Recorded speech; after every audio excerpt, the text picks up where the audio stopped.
Hola, bienvenidos a todos y a todas a esta nueva clase del curso de Igualdad, Políticas Públicas, Igualdad y Mujeres.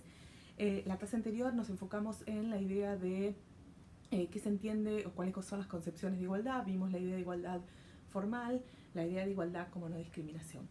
En esta clase nos vamos a enfocar en las críticas o las insuficiencias que tiene la idea de igualdad como no discriminación, y analizar una nueva, más reciente y novedosa en términos de cómo ha sido receptada por los tribunales de justicia, idea de concepción de igualdad.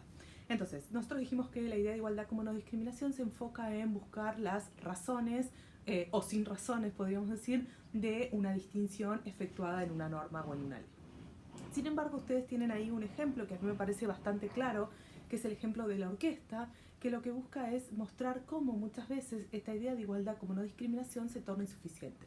Básicamente lo que plantea el ejemplo es que hay muchos grupos que, pese a que no son excluidos de norma alguna, esos grupos tienen serias dificultades para poder acceder al goce de derechos.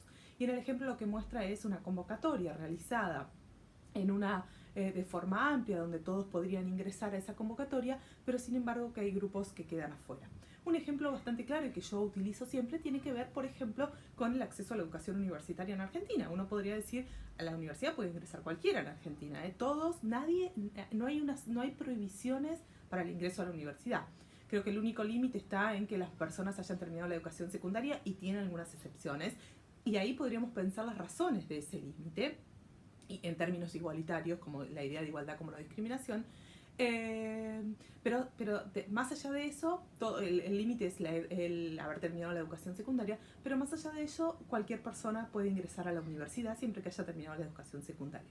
Sin embargo, cuando cualquiera de nosotros recorre los pasillos de la universidad, y enfoquémonos en la universidad pública, van a ver que hay ciertos grupos que no están. Por ejemplo, yo le preguntaría, si todos ustedes han pasado por la universidad, ¿cuántas personas con discapacidad se han encontrado en la universidad? Y les puedo asegurar que los contamos con los dedos de las manos, y nos sobran.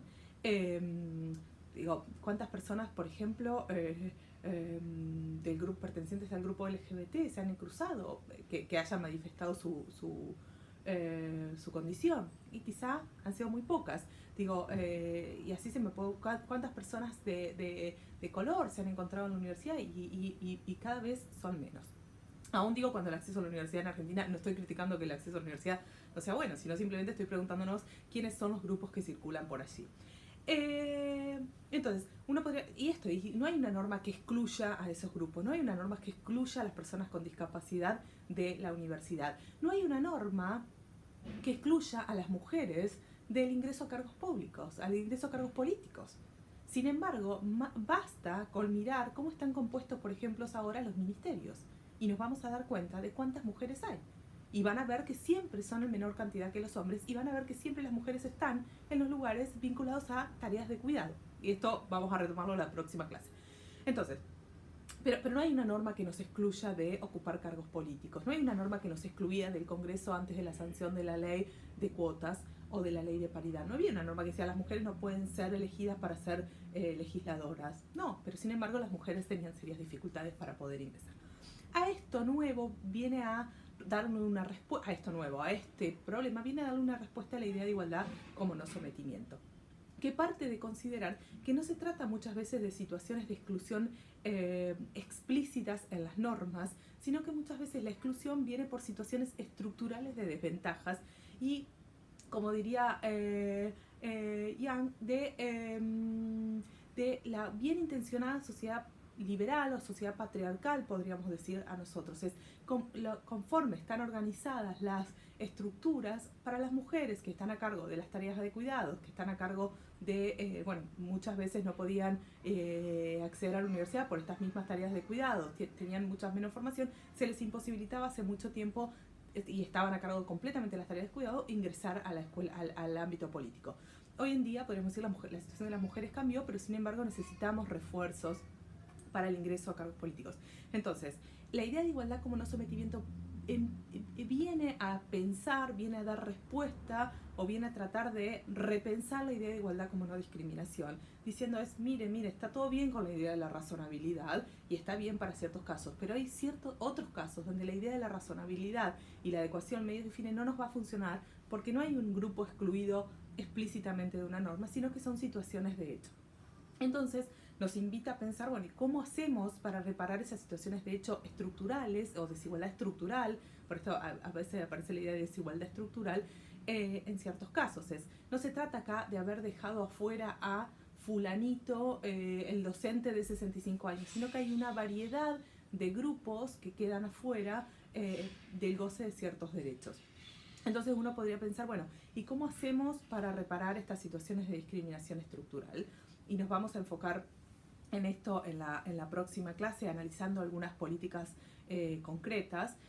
Pero creo que otro punto interesante en esta idea a la que viene a dar respuesta, la idea de igualdad como no sometimiento, una es la desigualdad estructural, es que afecta a una pluralidad de sujetos, quizá que no podemos identificar, son las mujeres, todas las mujeres.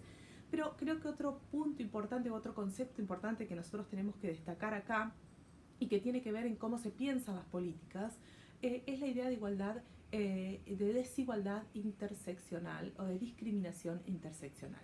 ¿Qué significa esto? Que es un concepto que estableció la Corte Interamericana de Derechos Humanos en el caso González Luis, y que tiene que ver con la idea de que existen ciertos grupos donde no solo están afectados por una causa de desigualdad, por una causa de discriminación, sino que conviven diversas causas de discriminación que hace que esa persona o ese grupo padezca una especial situación de vulnerabilidad.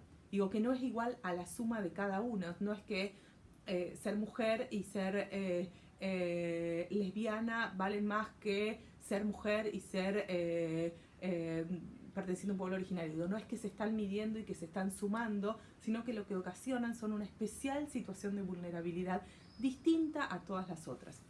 Y esto resulta súper relevante por el punto de, bueno, ¿y cómo pensamos políticas públicas para atender a esa situación de discriminación interseccional?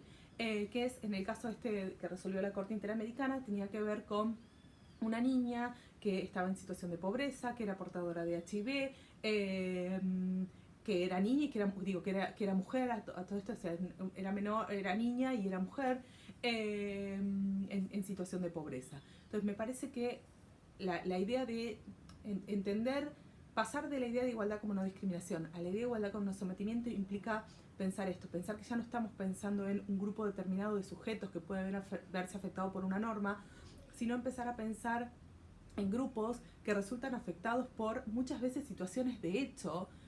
Por la discriminación no viene de una norma, sino que viene de circunstancias múltiples, y que lo importante me parece de pensar la idea de igualdad como no sometimiento es que no estamos responsabilizando a nadie de esto, no estamos diciendo, señor, usted es malo porque no deja entrar a las personas con discapacidad a la universidad o a las autoridades de la universidad. No estamos pensando en que son malas personas y que estamos responsabilizándonos, sino que tiene que ver con cómo está estructurada la sociedad y pensar que la solución no viene solo de que la universidad diga, bueno, sí, ahora hago rampas para que puedan ingresar las personas con discapacidad.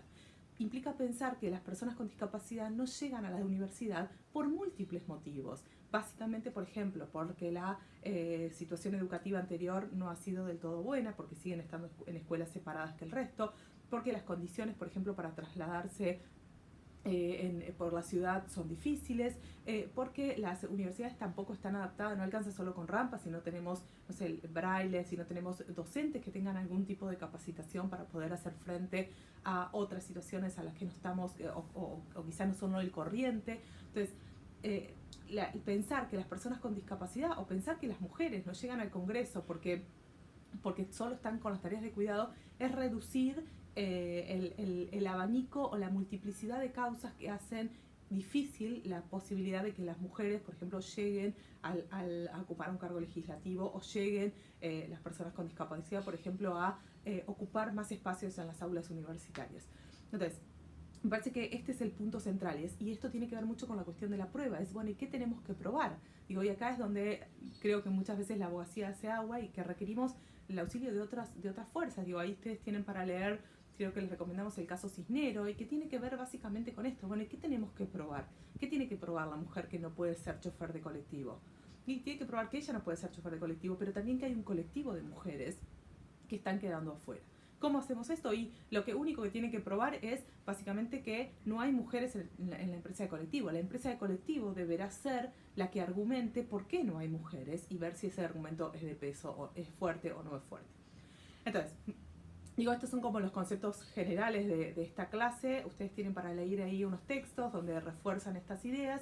Y en la clase que viene retomamos con la idea de estereotipos y con el análisis de algunas políticas concretas vinculadas a esta idea de o cómo hacer para salir de esta situación de desigualdad estructural, digo, donde se aplica esta idea de igualdad como no sometimiento.